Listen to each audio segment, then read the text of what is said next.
So, do you remember when Joe Biden and Kamala Harris said that they would decriminalize marijuana in the first 100 days of their presidency? Well, I do. So, Max is currently stretching. I heard his bones. So, let's read this article from The Verge that was published yesterday that is going to give us an update on that situation. Now, I want to remind everyone that the executive could reschedule this drug with the stroke of a pen. I want you to... you need to understand that. So, theoretically, it could have happened on day one, and they chose not to.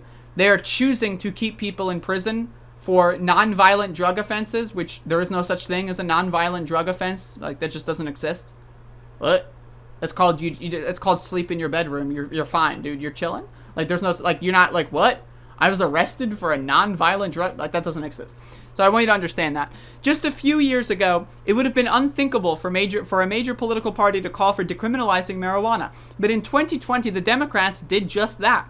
Approved in August, the platform called for decriminalizing and rescheduling marijuana through executive action, with support for legalizing medical marijuana and expunging past criminal convictions for cannabis-related offenses all on the table.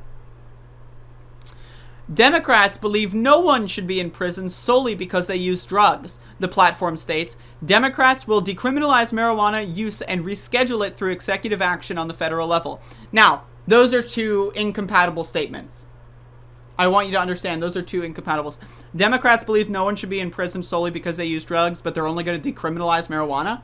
What? What about all those people that are addicted to heroin that got sent to jail instead of rehabilitation? What about all those people that are addicted to cocaine or crack or methamphetamine or other sorts of drugs that were sent to jail instead of being given medical treatment? You can't say Democrats believe no one should be in prison solely because they use drugs and then come out in favor of just decriminalizing marijuana. Sorry. Incompatible. A lot has changed since August, and the first few weeks of the Biden administration have been consumed with trillion-dollar stimulus plans and the pending impeachment of Donald Trump. But decriminalizing marijuana is still a pivotal issue for millions of Americans, with more than 500,000 arrests for marijuana possession each year. What? And while advocates are willing to accept a delay, there's mounting pressure on President Joe Biden to ensure decriminalization doesn't fall off the agenda entirely, and mounting anxiety about whether the new president will make good on his party's platform. Advocates argue the timing has never been better for decriminalization. Between last summer's criminal justice protests and a slow but steady rise of support, a recent Gallup poll showed 68% of Americans supported legalization, a step further than decriminalization. The highest figure since Gallup started polling the issue in 1969. In November, voters approved new cannabis laws in 4 states, and in December, the Democrats in the House of Representatives passed the MORE Act, which would have legalized marijuana and expunged the criminal records of people convicted of marijuana-related crimes. The bill died in the Senate. Another reason why we need to nuke the filibuster. But to make good on the pledges of executive action, decriminalization advocates will need support from the White House, not just Congress. And Biden's position is much less clear. The White House did not reply to a request for the comment from The Verge about whether Biden would move forward with reforms outlined in the Democrats' 2020 platform. But there's plenty in his background to make activists worried. Biden was once a leading voice in the war on drugs in the 1980s and 1990s, although he changed his position on marijuana during the 2020 campaign. Candidate Biden went from not supporting legalization at all to supporting decriminalization of the drug and leaving it up to states whether to allow recreational use by the time he was the Democrats' 2020 nominee. Most importantly, Biden said he would reschedule cannabis as a Schedule II drug so researchers can study its positive and negative impacts. No. Cannabis should not be on the schedule list at all. Right? I'm serious. Like, if alcohol is fully legal and 18-year-olds, 16-year-olds can drink with parental consent in some states, then give me a fucking break, you freak show.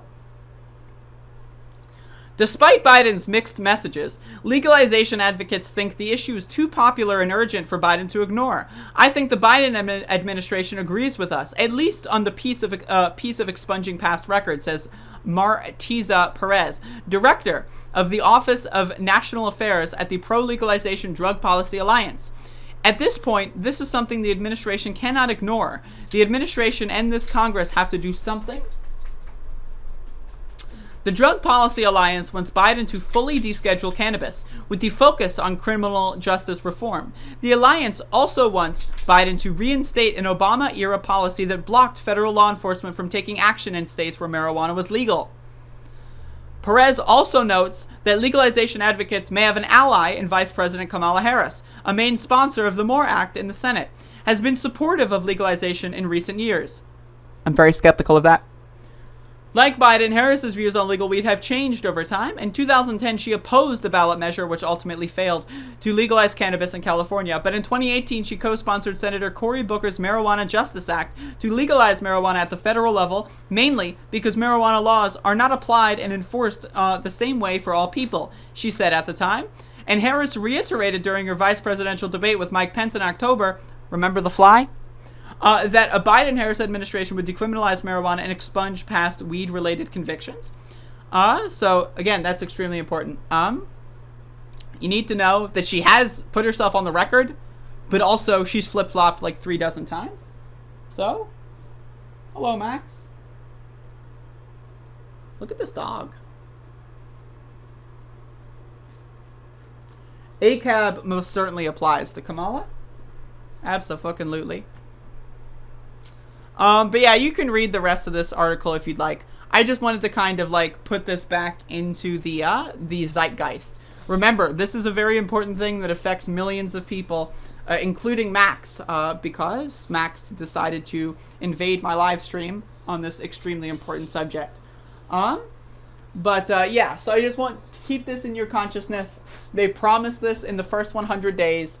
And if they don't do it in the first 100 days, then I'm sorry, go fuck yourself. If they do, again, do this, that's an easy way to coast to a good 2022 midterms. So I want that to be understood. And, you know, if they renege on all of their promises, they already fucked over the $2,000 stimulus checks. So if they fuck us over on weed too, they're probably not going to... The 2022 is going to be a disaster. Max is currently destroying a bear.